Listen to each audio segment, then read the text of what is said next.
Pernah satu ketika Nabi SAW didatangi oleh seorang Yahudi. Tadi dia menyebut kepada Nabi, Assalamualaikum. Assam maknanya al-maut. Jadi menyebut satu perkataan yang buruk. Kalau bahasa kasar, bahasa Kelantannya mampu mengumumkan itu. Assalamualaikum. Matilah kamu. Apabila mendengarnya, Nabi SAW tidak membalas. Tapi istrinya Aisyah radhiyallahu anha terkesan, dia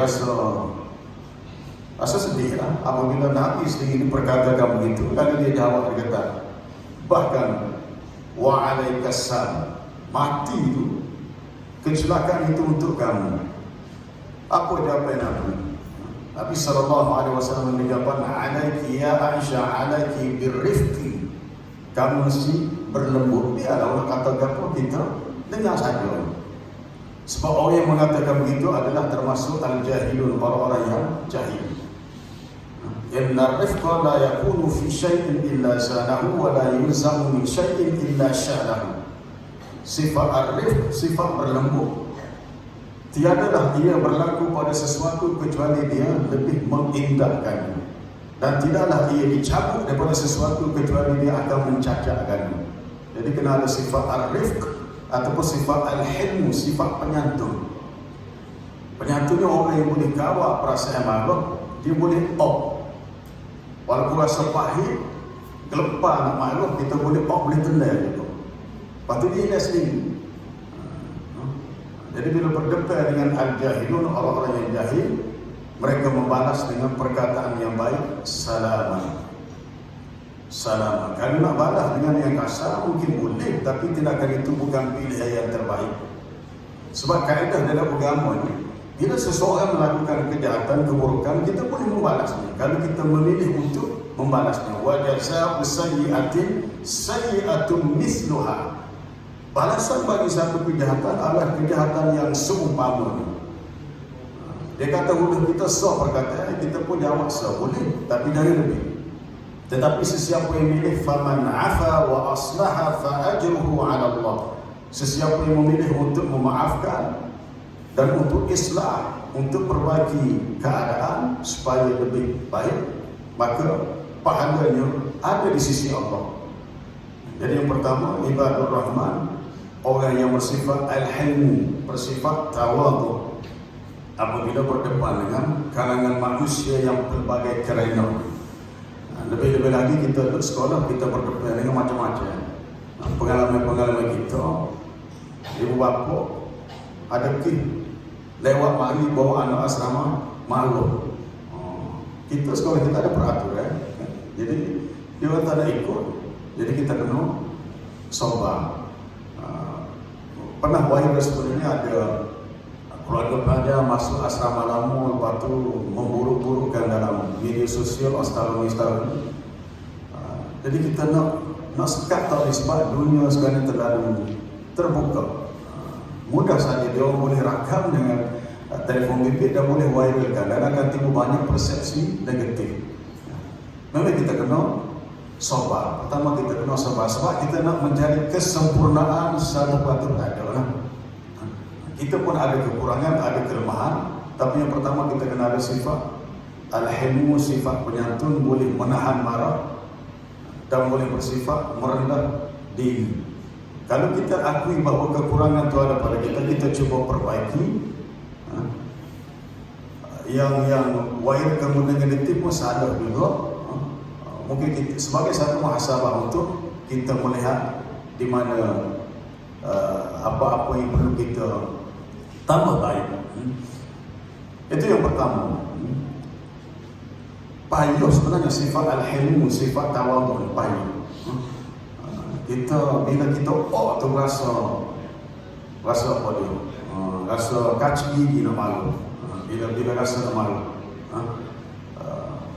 Dia tidak ada cara lain kecuali kita kena banyak berdoa kepada Allah, minta supaya dicurahkan kesabaran, sabar.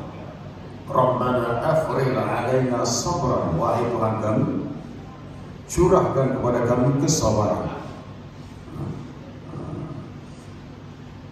Yang kedua, kita ada 15 bina ini. Yang kedua, ibadur Rahman adalah orang yang mengambil masa di waktu malam untuk mereka bermunajat kepada Allah. Sebenarnya kalau tak ada keazaman yang kuat, kesungguhan yang kukuh untuk kita bersama dengan Allah di malam hari, payah sebenarnya.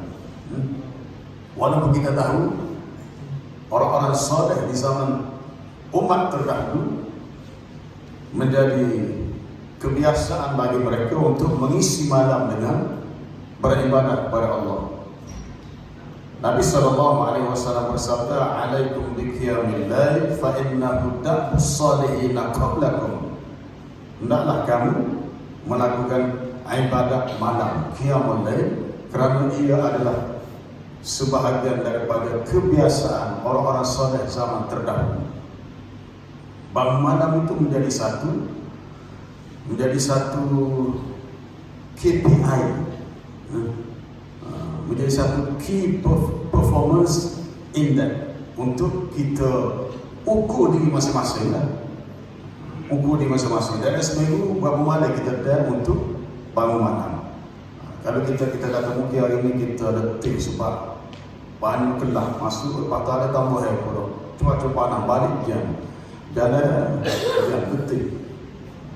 Tapi mungkin hari-hari lain ketika kita kurang sibuk, kurang letih, kita boleh ambil sedikit masa untuk kita bangun di waktu malam. Sikit pun tak apa, sebab tidak disyaratkan qiyamul lail itu mesti rakaatnya sekian-sekian. Paling kurang pun 2 rakaat.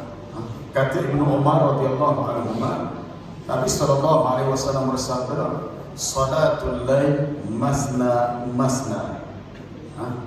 Fa in khifta min as-subhi falyutir bi wahidah." Salat malam itu 2 rakaat.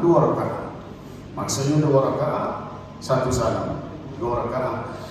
Banyak mana kita nak buat kita. Cuma menjadi kebiasaan Nabi SAW, sebagaimana kata Aisyah radhiyallahu anha, salat malam Nabi ini sama ada bulan Ramadan atau di luar Ramadan, dia tidak menambah lebih daripada 11 rakaat, 11 rakaat. Aisyah kata Nabi shalla 4 rakaat. Fala tas'al an husnihinna wa tulihinna. Nabi salat 4, lepas tu 4, 3.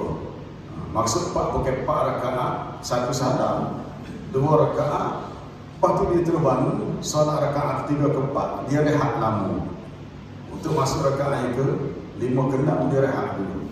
Itu yang Aisyah kata Nabi salat 4, 3. Jadi 11. Kita terpulang kepada kita nak buat 2, 4.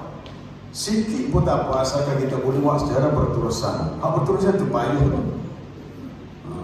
Walaupun kita tahu ada hadis yang menyebut ahabbul a'mali ila Allah adwamuha wa in qalla. Amalan yang Allah Ta'ala paling sukai adalah amalan yang dilakukan secara berterusan. Buat sama-sama, sekalipun qalla, sikit pun tak apa. Yang pentingnya kita buat secara berterusan. Itulah sebabnya apabila Nabi SAW memberikan tasjid, motivasi kepada seorang sahabat Abdullah bin Amr bin Al-As. Nabi kata, "Ni'ma, sebaik-baik hamba Allah adalah Abdullah bin Amr. Kalau ianya bangun salat malam, bangun berqiyamul lail."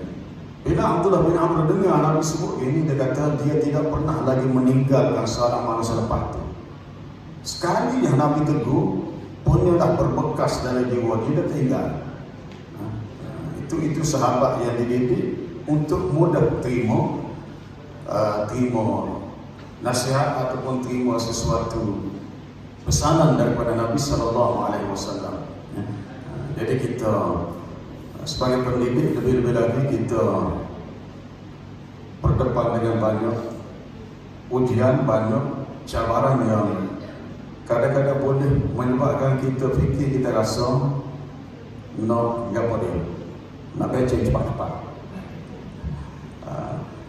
Bila seorang demi seorang, rakan-rakan guru kita akan berusaha minggu depan Ustaz Zul pula, sekolah ni Cikgu Murni, apa dia, Ustaz Sani Mazia. Kita pun fikir, tak lama lagi kita pun sampai masa kita pun akan bersara dulu. Kita kena sabar dengan kehidupan ini. Kita akan lalui tempoh-tempoh yang masa kita rasa susah. Ada kata kita rasa mudah. Adakah kita merasakan apabila berakhirnya satu fasa kehidupan, bermakna kita boleh relax, kita boleh santai, kita rasa dekat? Tak semestinya. Tidak semestinya. Kaedah kehidupan tidak begitu. Allah Ta'ala telah mengingatkan kepada Nabi-Nya, termasuk kepada kita juga, alam nashrah laka sadrak wa wada'na anka wizrak alladhi anqadha dhahrak wa rafa'na laka dhikrak. Ya fi suratul fa inna ma'al usri yusra. Maka sesungguhnya bersama dengan kesusahan itu ada kesenangan. Diulang sekali lagi, inna ma'al usri yusra. Sesungguhnya bersama kesusahan itu ada kesenangan. Tempoh kesusahan itu dia tak berpanjangan. Cuma sejauh mana kita mampu sabar untuk menghadapinya, itu adalah kita lah. فَإِذَا فَرَغْتَ فَانْصَبْ وَإِلَى رَبِّكَ فَارْغَبْ. فَإِذَا فَرَغْتَ, bila selesai habis dah sesuatu kerja, maka bersungguh-sungguhlah untuk kerjanya lain pula. Mana kehidupan ini kalau nak kata nak relax sebenarnya tak ada. Cuma dia bertukar fasa kehidupan. Dulu kita letih cara lain, hari letih cara lain.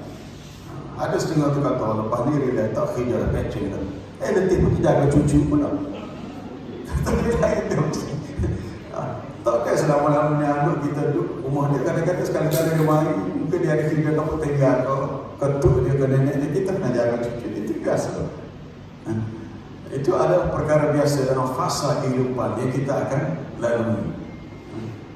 Jadi di waktu mana bila kita bangun, kita akan lebih santai jiwa kita. Kita bawa diri kita untuk tawajuh kepada Allah. Kita merasakan bahawa kita adalah seorang. Betul, kita adalah seorang.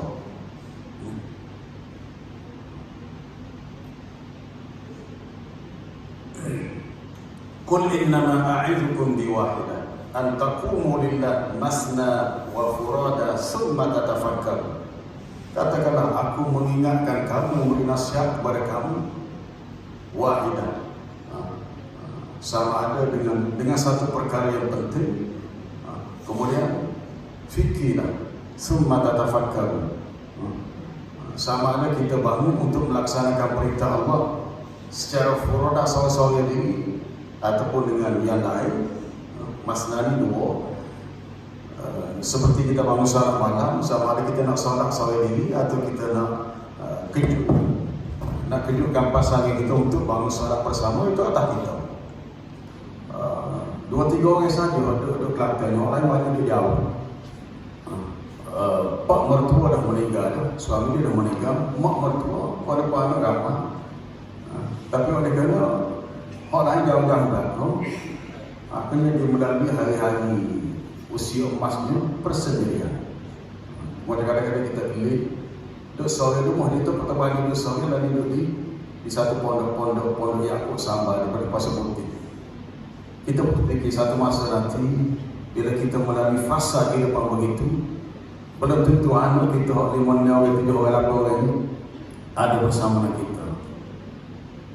Mungkin yang si isteri dah kematian suami, yang suami dah kematian isteri, kita duduk saya suami. Kalau kita merasa kesunyian ketika kita bersendirian, kita bermunajat kepada Allah, Rabbi la tadharni fardan, wahai Tuhanku, jangan engkau biarkan aku seorang diri.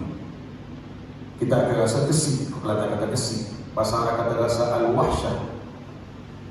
Sesuatu sifat al-wahsyah ini kita akan rasa ketika kita berada dalam kubur. Kita duduk dalam kubur seseorang, bukan dicokok, duduk secara dibaringkan, ditidurkan dalam kubur. Dan tidak ada yang dapat menemani kita, jadi sayang kita, kecuali amalan-amalan kita. Hasanan kana aw sayyi'an, amalan baik ataupun amalan yang tidak baik, waktu yang akan menjadi kawan kita. Itu hikmah qiyamul lail. Kita bangun waktu mana kita duduk seorang ini, kita fikir, ya Allah, Engkau ciptakan aku seorang diri, kemudian engkau rezekikan aku, ada keluarga, ada pasangan, ada anak, tapi satu masa nanti bila kita pergi, kita akan bawa diri seorang saja. Walaqad ji'tumuna furada kama khalaqnakum awwala marrah. Sesungguhnya kami ciptakan kamu asalnya seorang. Nabi Adam itu seorang. Kita adalah kita. Anak kita, istri kita, lain-lain. Sebagaimana kami ciptakan kamu daripada awal kejadian. Wa taraktum ma khawwalnakum wara'a zuhurikum, dan kamu akan tinggalkan apa-apa yang telah kami berikan di belakang kamu. Maksudnya rumah kita, harta kita, segala benda yang kita miliki kita akan tinggalkan. Wa taraktum ma khawwalnakum wara'a zuhurikum. Jadi di kala itu kita akan mengatakan selamat jalan, selamat tinggal dunia. Rakan-rakan publikasi, itulah yang kita boleh ambil sedikit pengajaran daripada riwayat tadi. Ayat yang pertama tentang sifat penyatu, sifat tawadhu seorang hamba Allah apabila dia berinteraksi dan dia berurusan dengan manusia yang pelbagai watak dan karakter. Dan yang kedua, sifat hamba Allah dalam ia menjaga hubungannya dengan Allah. Setiap orang di antara kita masing-masing ada kelebihan dan ada kekurangan. Kita bersyukur atas kelebihan yang Allah Ta'ala berikan, sebab dia adalah nikmat yang perlu kita syukuri. Dan kita perlu berusaha untuk memperbaiki kelemahan, kerana dia adalah suatu ujian. Adakah kita membiarkan kelemahan itu berterusan ataupun sebaliknya? Jadi semuanya terletak pada diri masing-masing. Wallahu a'lam. Semoga ada manfaat dengan sedikit perkongsian pada hari ini. Terima kasih kepada semua. Wabillahi taufiq wal hidayah. Assalamualaikum warahmatullahi wabarakatuh.